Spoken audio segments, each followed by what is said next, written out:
vous le savez, on est ici en studio à Vanves, mais aussi partout ailleurs en Ile-de-France à votre rencontre. Et ça, c'est le travail quotidien de Raphaël Liem, accompagné de Laurent Billot. Bonjour à tous les deux.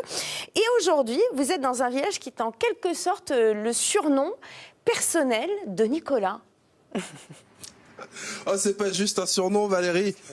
Ici, Nicolas Deuil est un dieu, est un héros, est un saint patron. D'ailleurs, l'église que vous voyez derrière moi a été rebaptisée Saint Nicolas Deuil. Nicolas Deuil, je vous l'ai dit, on le fête aussi pour la Saint-Nicolas ce 20 février, spécialement dans la ville de Deuil-la-Barre, dans le 95. Plus sérieusement, si je suis là dans le centre historique de cette ville, c'est pour vous présenter la seule brasserie bio du 95. Elle s'appelle Terre à Bière. Elle a été cofondée notamment par Émilie, que je rejoins. Comment ça va, Émilie ? Ça va très bien, merci. Alors, c'est quoi le concept de Terre à Bière ? Alors, Terre à Bière, c'est la première microbrasserie bio et zéro déchet du Val d'Oise. Et zéro déchet. Donc, on avait vraiment à cœur de proposer une bière locale et proposer également un lieu de dégustation pour les gens de Deuil. Qu'est-ce qu'on va faire ce matin ? On va découvrir votre gamme. On va aussi parler du zéro déchet, de votre politique écologiste aussi. Et ça, dans un lieu qui a été ouvert au public. Le 16 février. Donc ce samedi. Voilà. Ah bah c'est cool. On est très content en tout cas de vous le faire découvrir. Ça se passe dans le Val d'Oise. On y va ? On y va. Avec modération, pendant toute l'émission, pendant tous ces duplex. Je terminerai la tête haute, les amis. À tout à l'heure. On va tout de suite retrouver Raphaël Liem à Deuil-la-Barre, où donc Terre à Bière vient tout juste d'ouvrir. Ce sont deux Deuillois qui, par passion, ont créé cet établissement. Passion qui rime aujourd'hui avec modération, bien entendu. Évidemment, en tout cas, pour les gens qui passent devant la microbrasserie aujourd'hui, pendant que nous sommes ici avec les caméras d'ensemble, c'est mieux, pourront sentir le malt. Évidemment, vous ne pouvez pas le sentir sur le plateau, mais je veux dire que ça sent très très bon. Les amateurs de bière devraient kiffer forcément. Et là, je suis avec Julien, qui est aussi cofondateur de Terre à Bière et qui, entre parenthèses, est le compagnon d'Émilie qu'on vous a présenté tout à l'heure, parce qu'ils ont fait ça en famille. Et ça, c'est une belle histoire qu'on vous raconte. Là, on va vous montrer le processus de fabrication de bière, hein, Julien. Exactement. Donc ce qu'on va faire, c'est qu'on va prendre du malt d'orge. Du malt d'orge bio, évidemment, puisqu'on est sur une microbrasserie bio, 100% bio. Sous mention Nature et Progrès. Donc c'est une démarche qui est... Donc on prend le malt d'orge, on va le passer dans le concasseur. Il a utilisé une perceuse, on est dans l'artisanat. Voilà. Et donc là, maintenant, on va avoir du malt d'orge qui est légèrement concassé. C'est quoi l'étape suivante ? L'étape suivante, c'est qu'on va pouvoir passer à ce moment-là dans la partie empâtage. Donc là, on va prendre le malt d'orge concassé qu'on va tremper dans l'eau. Ça va nous donner une espèce de porridge, donc voilà, qu'on va mélanger pendant 1 heure. Mais limite, j'ai l'impression de prendre ça au petit-déj, moi, tu sais, quand je suis en diète. Ah bah c'est bon, on peut en manger des céréales. Ah, voilà. Et donc ça va permettre cette partie d'extraire le sucre, donc d'avoir après un jus sucré qu'on va faire bouillir. Voilà, on va bouillir et c'est à ce moment-là où on va rajouter... Et là, évidemment, ces processus, ça se fait dans ces grosses cuves. Voilà, c'est ça, dans chaque cuve. Et donc là, c'est la cuve d'ébullition. Dans la cuve d'ébullition, on va faire bouillir le jus sucré. Et ce qu'on va faire, c'est qu'on va rajouter du houblon. Donc nous, on utilise du houblon en cône. Donc c'est des fleurs. Génial. Alors, voilà. Je ne sais pas si justement celles et ceux qui se délectent d'une bière savaient à quoi ressemblait le houblon. Ce sont des fleurs de houblon. Voilà, ça ressemble à ça. Ça sent... C'est drôle, ça sent les herbes. Voilà. Un peu. Donc on va faire infuser en fait le houblon pendant 1 heure, entre 1 heure et 10 minutes. Et ensuite, on va refroidir et on va mettre en fermentation.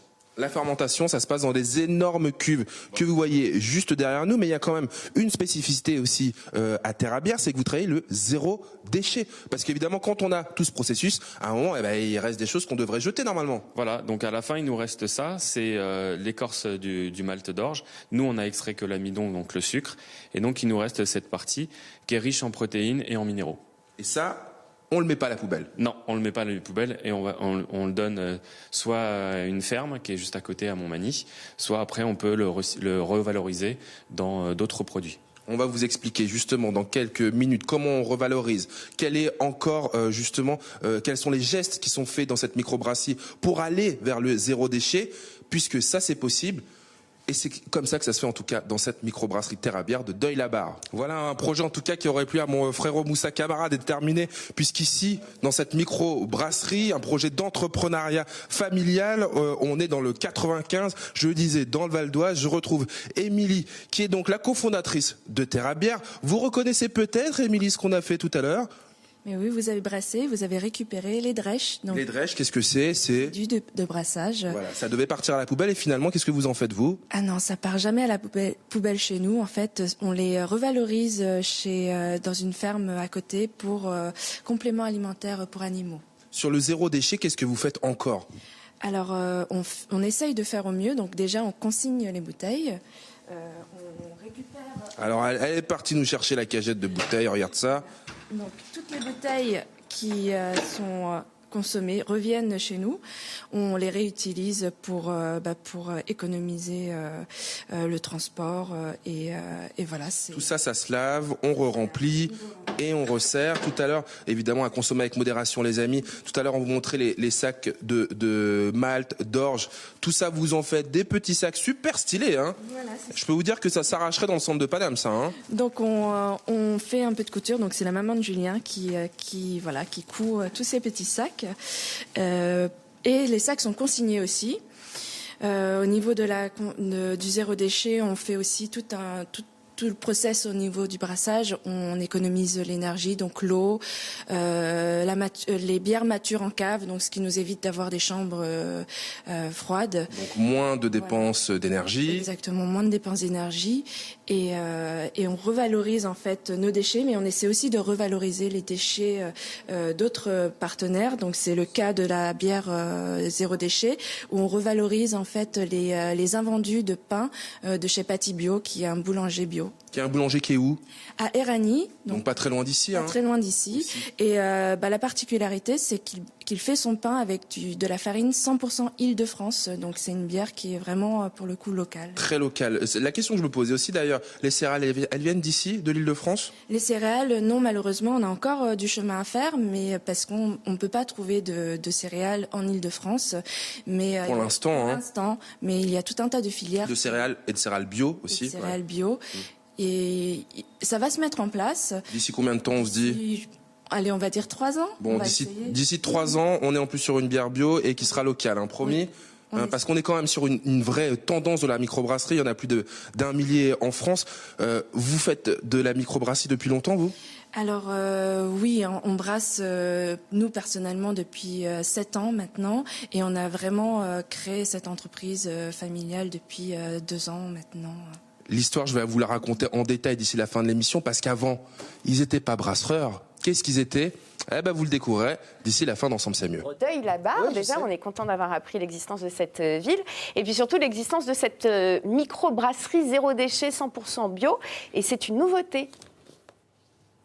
Une vraie nouveauté.